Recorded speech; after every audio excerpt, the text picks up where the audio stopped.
Get to a computer now! That was my YouTube subscription feed. There's a new episode of Panel Pals, and they're watching the Spectacular Spider-Man Goblin episode, and if it gets enough attention, they might actually bring back Spectacular for a third season, and I think that'd be really cool. Oh, it's okay. But hustle back, Tiger. You owe me one more dance. Really? Ah, cool then. I'll let you know if they talk about Skip Westcott.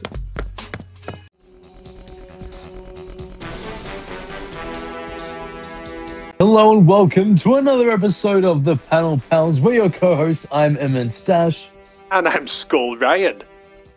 And for this episode, we are looking at another installment of Spectacular Spider-Man. The better title for this one would be How Green Is My Goblin, but How green nonetheless, is my goblin? we are looking at the Green Goblin episode. I can't remember the name of it, but he is fully Catalyst. fledged in the universe. And it was a pretty fun one to watch, mate. I can't believe we still don't know who the Green Goblin was. He just come out of nowhere. Who is this mysterious, giggling lunatic? How Green Is My Goblin will always be the ultimate title for any Goblin story. Is this the first episode of the show where the villain technically gets away? In a sense, yeah. The main villain, yeah, because Montana escaped in episode 1, but Spidey still got the Vulture and the other two enforcers. Oh, dude, speaking of Vulture, just like in the Rhino episode where we've kind of seen this built up, in this episode, when the Goblin stole the glider from Oscorp, Otto Octavius was like, but that's Osborn's Tech Flight glider. Oh, yeah. And Tech Flight was what Adrian Toomes was trying to murder Norman over, stealing the idea from. So the glider is technically Vulture technology. But even just like, it kind of sounded too similar to the Raimi films in my head. Yeah, the Tech Flight glider. I mean, Mendel Strom in that movie. Robot Master was technically the first. Slocum? General Slocum, dude. And Professor X, who gets turned into a skeleton on the balcony. No. I still prefer the Dragonfly version, where they had the guy from The Simpsons. Yeah, it was Dan Castellaneta himself. Oh my god. Time is something I don't have. None of the valuable was mine, gentlemen. He was incredible, dude. Is this the same day as the Rhino thing, or did we time skip before he met Mary Jane? Because last episode, he squares up to Tombstone, gets the shit beat out of him, and goes home, and then he goes to the dance with Mary Jane, and that is this episode. What a rough 2 days for Spidey, at least. That he's just knackered, mate. He would genuinely be so tired. Take on the Rhino, you take on Tombstone, and then the Green Goblin wants a piece of you as well. Ah, shit. Also, like, the Rhino wasn't an easy fight. Like, he knocked him halfway across the city. Yeah. And then you've got to fight, like, the top-level Spidey villain as well. What did you think of his introduction? It was a fun idea, just chucking us right into it. Like, we get a bit of a flashback to how we got here. But the second the episode starts, he's already fighting him. But that kind of adds to the mystery of who is the Goblin. It doesn't set him up at all. He's just there. And they do, like, they already set plant the seeds for it to be Harry. With him taking the Goblin green. We finally see why he's been being so, like, more manly lately. He was such an ass in this. Something we forgot to say. The funniest bit of the Rhino episode was where he comes in bragging to his dad about how he's finally being a man, and Norman goes, "Get out my office, I'm in a meeting." Ledge. But yeah, Harry, he's a little shit. I know we've only just technically, we've only just watched the new animated series, which had a great Harry. But this one's he's a prick. Like, he sees Peter getting praised by his new mates, and he goes a bit like, "Oh, why they talking nice about Peter? I'm the one who's put in the effort to be part of their crowd." He's stuck in this show, Did like you as a see? person. Did you see the look on his face when I think it was Liz who said that Peter cleans up well? He was kind of like, "Whoa, I'm the nerd who's cool now, not Peter." Yeah, Like, mate, even the way jog on. he completely ignored Gwen. Yeah. Oh, mate, the second he's got cool mates, he doesn't want to know his old ones. He's She a was dick. happy that Peter got embarrassed, but like, wouldn't she be more happy if Harry did? Yeah. Or does she really just not give a shit about Harry? Is it proper, like, she's obviously into Peter, but does she only hang out with Harry because Harry hangs out with Peter? Yeah, I mean, It she does. got pissed that he didn't say hi, but at that point, that was kind of it. Yeah, that was it. And I'm thinking, like, do we ever see Gwen and Harry hanging out on their own? Or is it always when Peter's there? It's got to be, I guess, because I feel like she only hang out with him at school even when Peter was like sort of ditching them, just because there was no one Yeah, else to really go with. literally no other chums. But, dude, But no, he was a dick in this. he's an asshole. But how clever of the writers to actually do the drug story in a Yeah, it's child-friendly my manner. favorite thing. It's I love it so much. nuts when you read in the comics that he's literally on like PCP and the hard stuff. You're like, wow, this is serious business. The Like the fact that cartoon, we weren't scared. mate, the balls on them, incredible. The Harry drug What do you stuff. think of I want to know what you think about Green Goblin's voice, because that's something that's always been a bit hard for me to. I don't like the Green Goblin voice as much as I think I could. It's crazy. How are we playing this? Are we going to pretend we don't know who the Goblin is, or because this came out in 2008, are we just going to straight up say, like, are we going to look at it from the lens of we already know? I guess we Because could, yeah. we may as well. I mean, everyone knows, obviously. The big mystery is solved in the very last episode that this is indeed Norman Osborn, which makes this Goblin voice great in comparison to the stoic businessman that we know is secretly this giggling, high-pitched psychopath It's who really loves weird banter, to imagine like that, though. Like, if it's weird to imagine Norman's in this costume, crouching yeah, as low as he does. making these noises, exactly. It's very much like, it's a bit like how Bruce Wayne goes out and pretends to get pissed and feel up supermodels, and you think he's going home to his mansion to like throw a big orgy or something, but he's actually going out and kicking criminal ass. It's like a reverse Batman thing. Yeah, I mean, So like, I never really thought of it like that because I didn't like think the voice was as cool as it could have been. when I'm reading comics, it's always Willem Dafoe for me anyway. So Yeah, I mean, I'm like, used I to love the Goblin having Norman voice more a of a. lot. The Norman voice is so good in this show, mate. He is.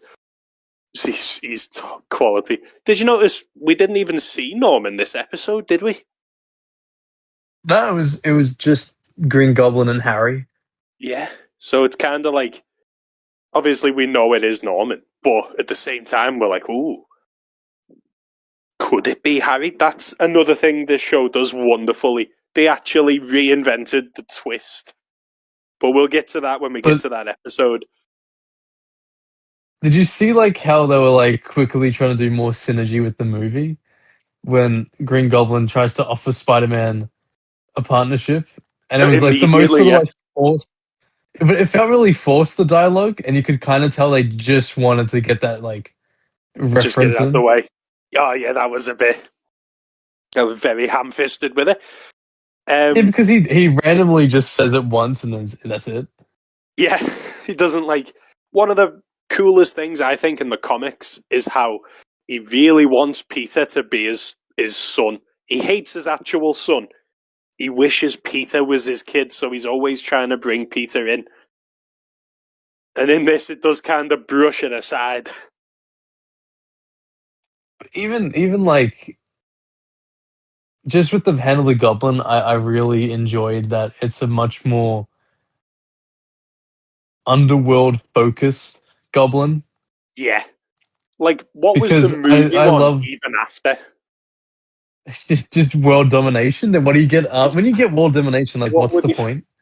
What would he do? I know, was he just trying to destroy the city or what? While in this and in the original comics, he wanted to be the big man of crime. Yeah, like I love how they focused even just on the characterization of the '60s Goblin, because the '60s Yeah. Goblin was pretty much a mob boss. Yeah. I love when he teams up with, is it Crime Master to get Spider Man? Isn't that like bring back my Goblin to me? Yeah. Why did he get such weird titles, dude? What was Stan on? It's not easy being green. Like, because And Ditko then, like, probably would have wrote most of it. Then Stan comes in and goes, "Now the oh, title's defo. my part." He would have been like, "Now this is the real magic. How green is my Goblin? Yeah, fuck you, Steve." None but Stan Lee could have edited this title sequence. My Drawn by Steve favorite Ditko. my favorite Stan Lee clip is Mike Tyson going like, "Oh, I love Apocalypse," and then Stan's like, "Yeah, I created him in like the '80s." I'm like, "What the fuck, Stan?" No, you didn't, Stan. Wasn't it Louise Simonson or some shit? Certainly wasn't Stan Lee. But, you know, does he genuinely think because he created, like, the Marvel Universe, and even that can be contested? Does he genuinely think, like, if, say, for example, we asked him about Kamala Khan, would he claim ownership?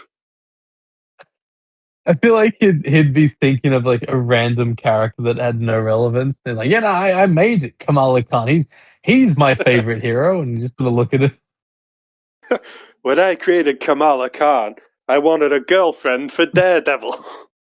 That's Karen Page, sir.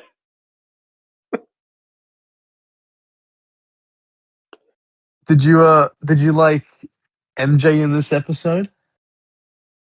Yeah, and I'm curious as to if she knows. She was very forgiving when he had to run off. And understanding, yeah. Like it's when he came back as well.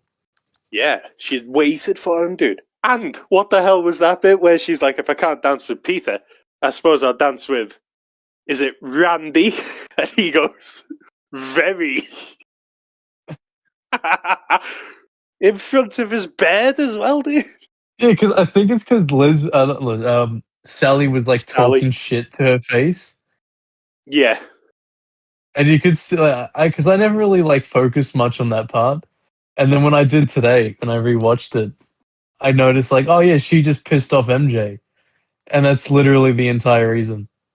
Ah, yeah. Because Randy's like a nice fella, and there's a scene later on where Kong and Flash are throwing water balloons at Peter, and it's kind of Randy who's like, all right, lads, come on. Yeah, Randy just kind of doesn't care. Do you reckon it's because Peter knows his dad, and he doesn't want to get in trouble? I mean, like his dad's like so chill all the time, Yeah. and then Gotta be Randy's just fun of stuck the with Jonah. the most. I kind of like how they both got the same sort of like main friend dynamic. Yeah, Like, yeah, true. like his Flash dad's and got Jonah. Jonah, who's yeah, Yeah. Oh, that's a boss comparison, dude. Well done. They are like like they're very the similar. cooler half. Yeah, yeah. uh, But I I'll thought tell it you who was pretty sucked. funny. Oh god. Oh, what were you gonna say? I was going to say, it was pretty funny how, like, Harry must have been away getting punched for literally 60 seconds. And that's all it took for Kong to snake back into his bed. That's also what I was gonna bring up was Gloria like was genuinely a demon in this episode. In front of everyone as well. She was like, all right, yeah, I'm not going to get with Harry. Back to Kong. It's just like it Have you was seen? kind of sad, you know. It was. Like, she was there with Harry, but as we say, he's been a bit of a prick. Maybe she was sick of him always going on about how rich he is. Have you seen that Simpsons where Homer sees a poo cheating on his wife, and then he's like, he walks all the way home with like his mouth wide open, like in shock, gets into bed. That's what Harry reminded me of when he was walking backwards.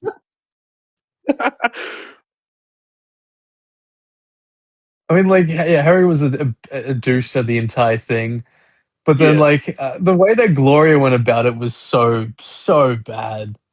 She could have handled that a bit better, certainly. Even like how Sally said, like, you don't do it until after like the limo, Yeah. She was because now paying they for the had no dessert. way of getting home. What did Do Kong you reckon? even like? What did he offer? That's what I was wondering. She does like chunky boys, I suppose. But like Kong has like that's not him proving anything. He's still a dick. Yeah, he's still childish, and he's still gonna carry on throwing water balloons at the nerds and shit. He literally, as and just like a child, he went up to the person he upset and went, "Oh, sorry." Like he I know. literally didn't change at all. We never really see much of him again now, do we? That's his entire story arc done for the series. He doesn't do anything else of note. Just made Harry want to kill himself. For being a Bendis self-insert, he didn't really get a lot to do this time round, did he? Still pulled someone. That's the There you go. thing. Yeah, but it wasn't Kitty Pryde, so does it count? Do you think when like Not on, like not they on probably Bendis. didn't have they probably had like Kong get with no one, then Bendis saw it and thought, hey, rang up Marvel and made sure they changed the script.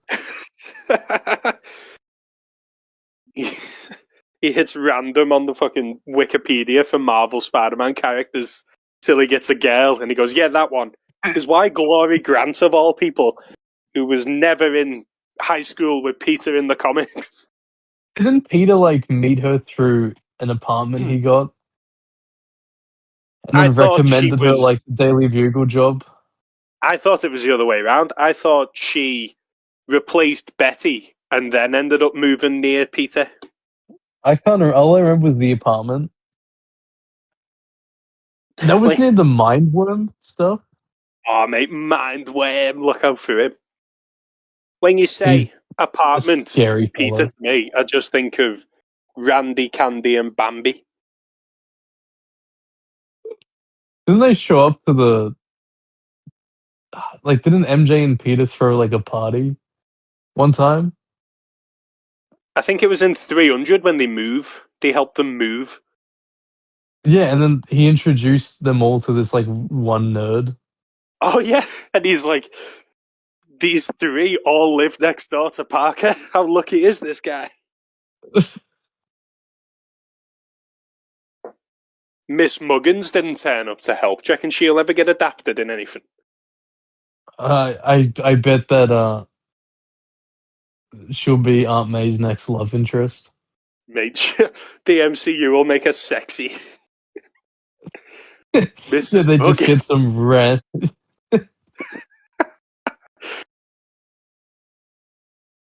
But What was the I'm deal happy with... that like Go ahead. You do yours. I was gonna say I'm happy that this is one of the few adaptations of MJ that is actually like MJ.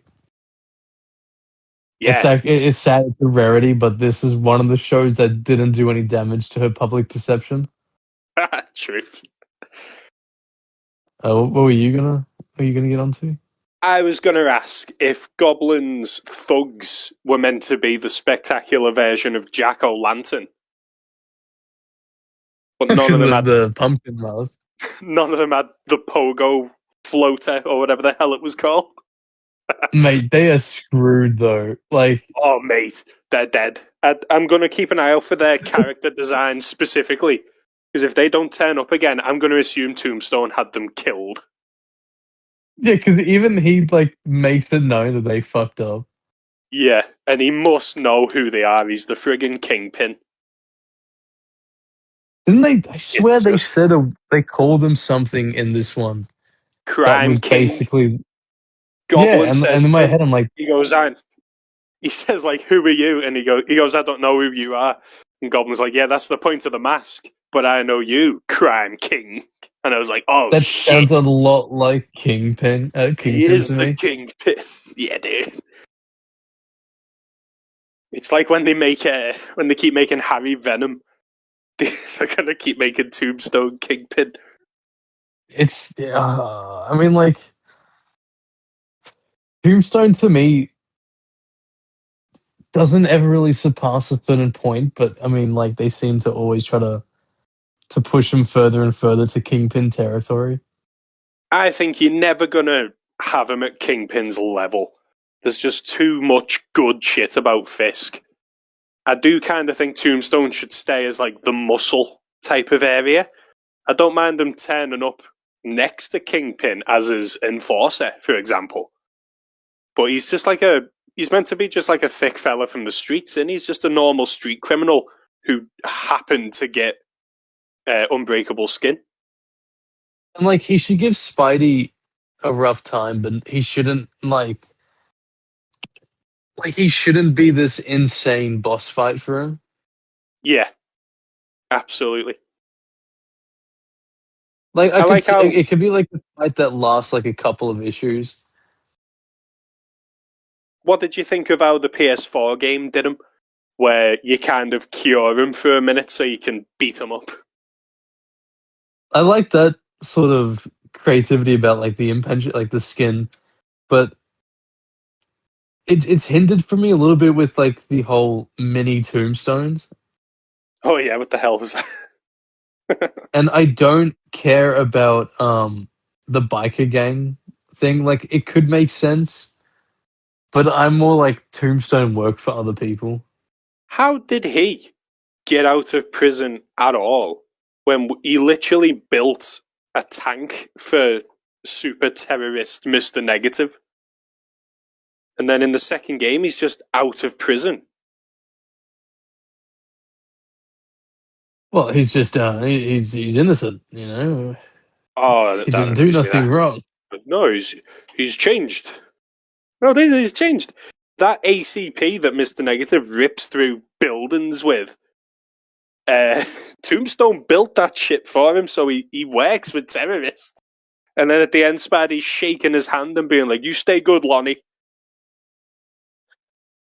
I will. I mean, it's all just a bit shit. It's sad. Like I don't have much.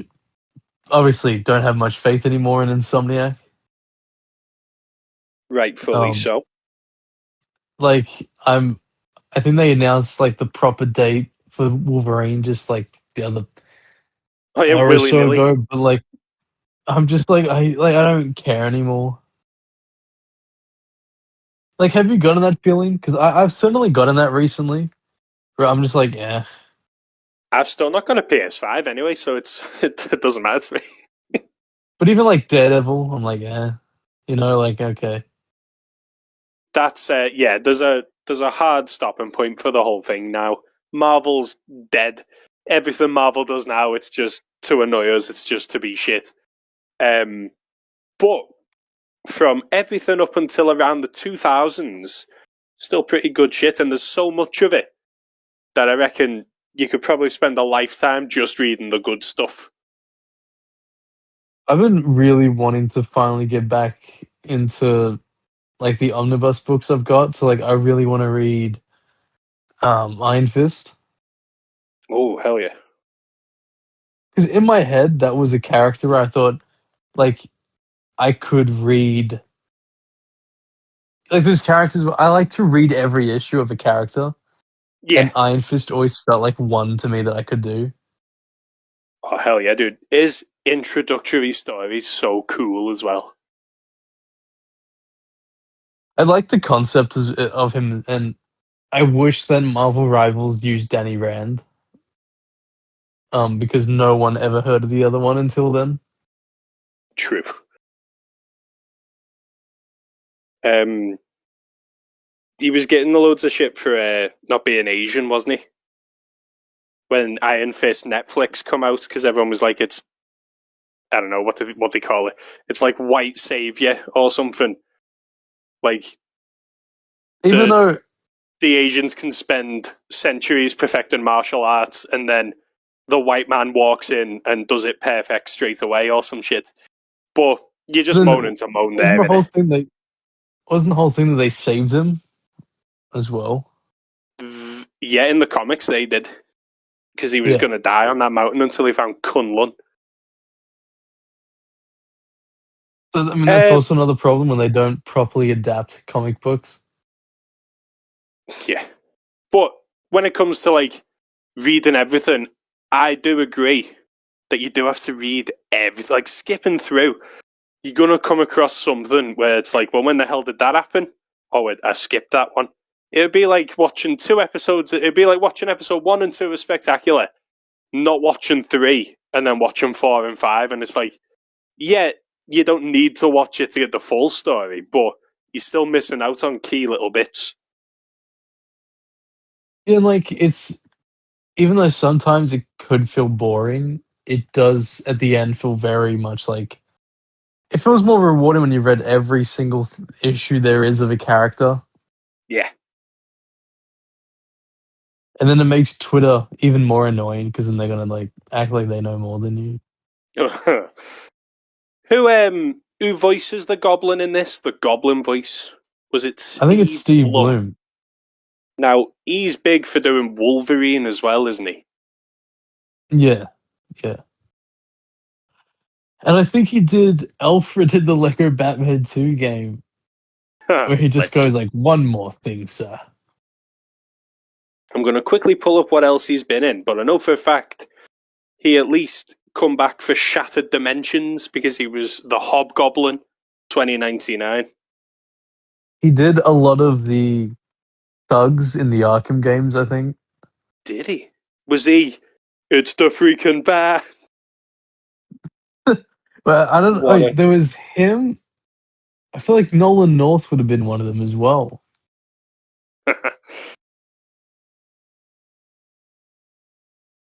Filmography is huge because he's one of them who's in literally everything, dude.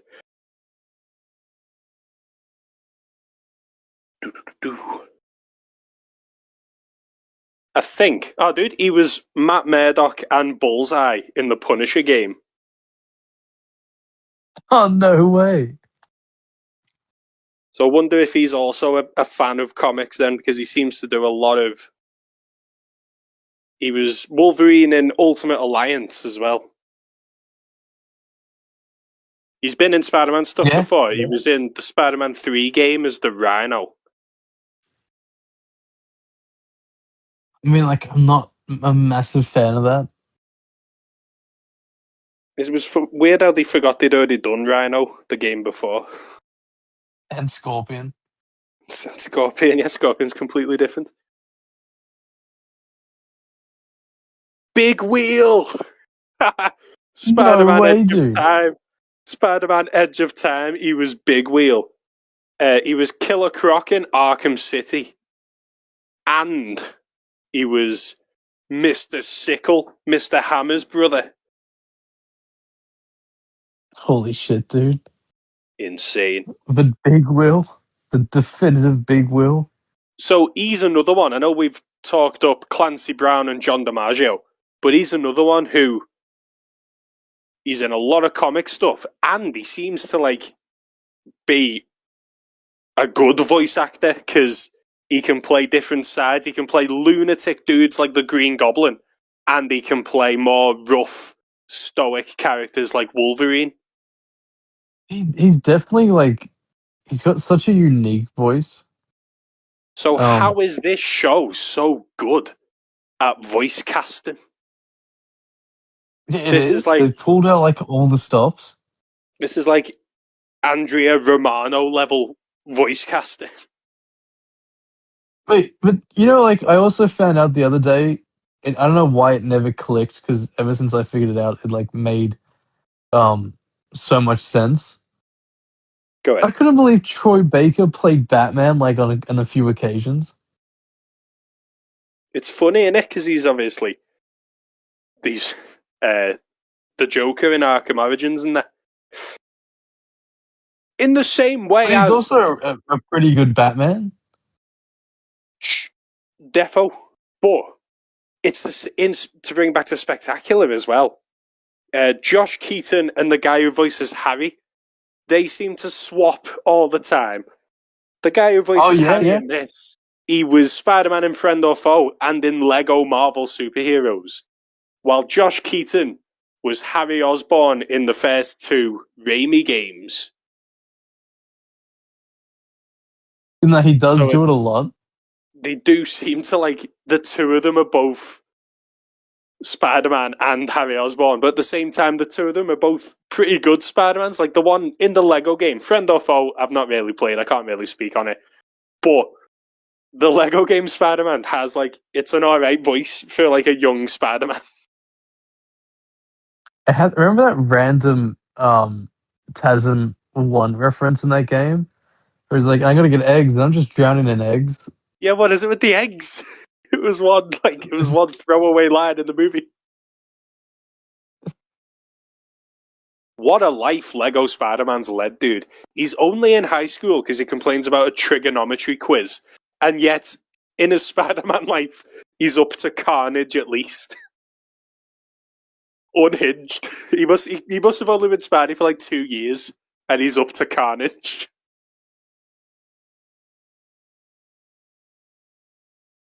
Do you think Is he when like the definitive Spider-Man? he's speed running it clearly, he's worse than Shattered Dimensions Amazing. He's just unstoppable.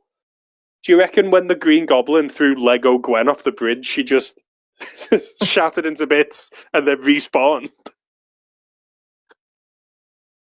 Did did all the studs just fall out?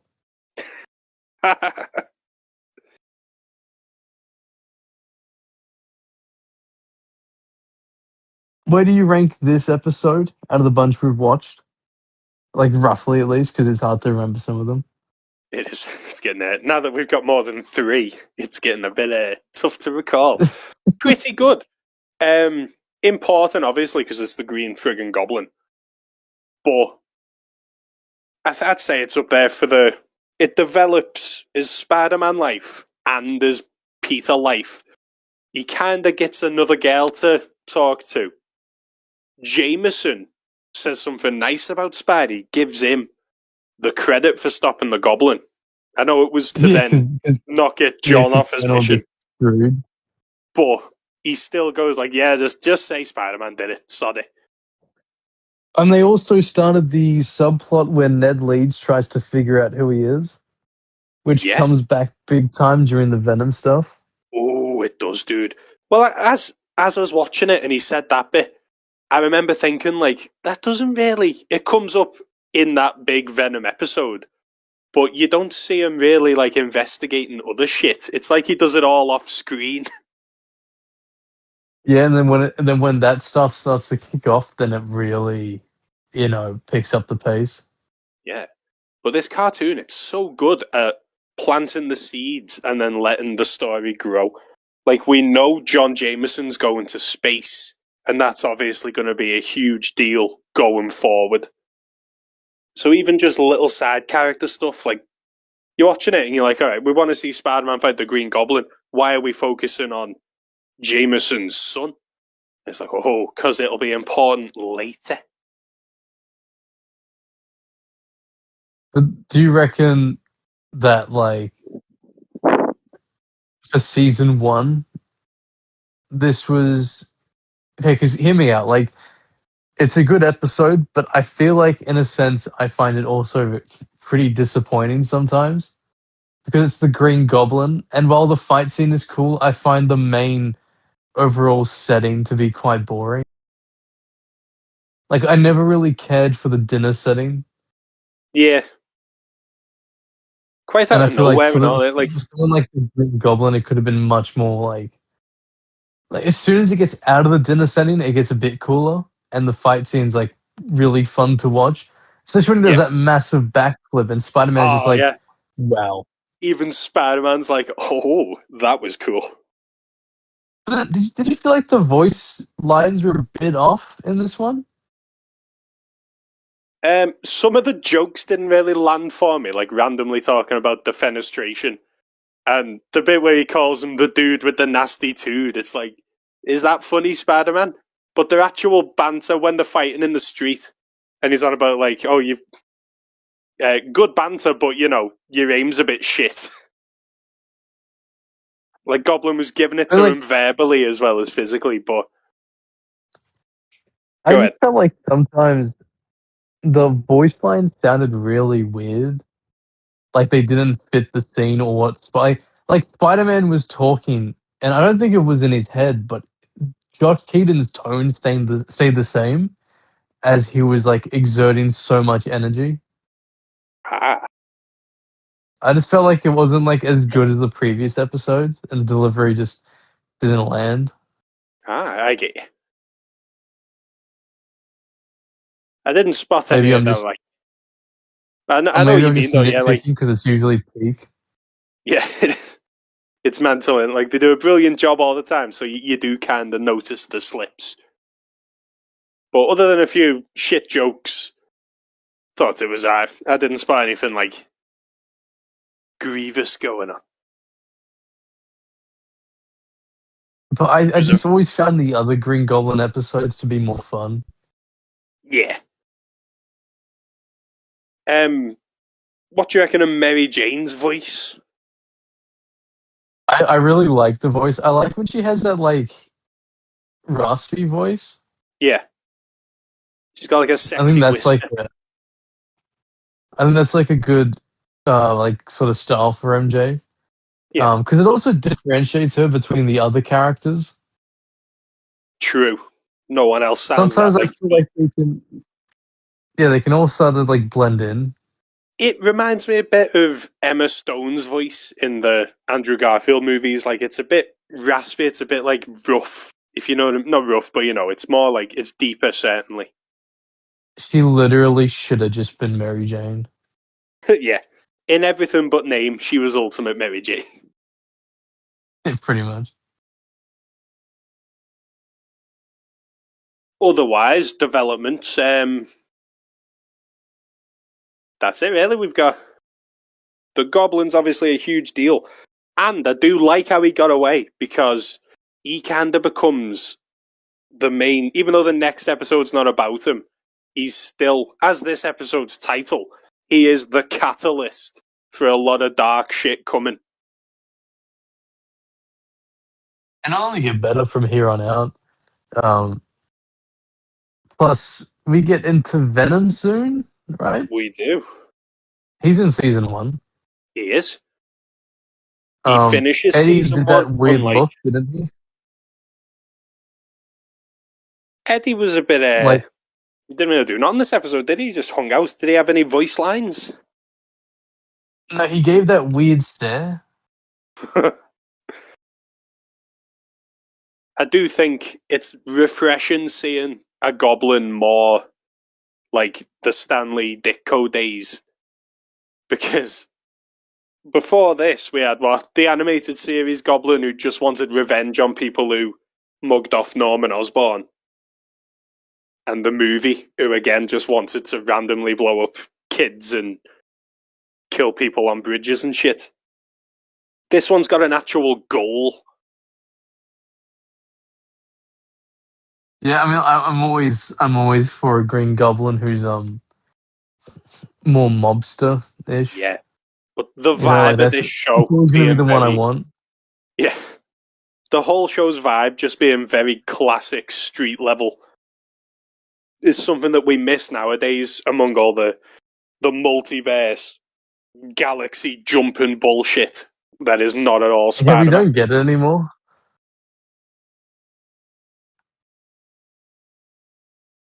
Because this is what he should be.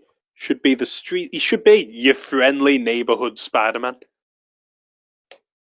It's in the name for for a reason, and it Exactly. sucks that even when it's in it's the title of a show, like under Disney, they still can't help themselves, and Yeah, they're gonna they still make gotta it some make sort it. of weird It was so stupid how he got his powers from some time loop, Venom, Doctor Strange bullshit, instead of it just being a radioactive spider. Like, how do you make it so complicated? Like, he just gets bitten literally by a just needs spider. to be spider bites him. Yeah, That is it, mate. But no, we've got to add time travel, magic, space aliens, very, very friendly neighborhood, very street level shit. Ridiculous. Next time, dude. What I really like is episode 8 is all about Otto Octavius. oh, I think next. Yeah, mate. Completely forgot. It goes Otto, Goblin, Venom. Basically. Well, it goes Otto, Goblin, symbiote. But yeah. So we're right on the edge, fighting crime spinning webs.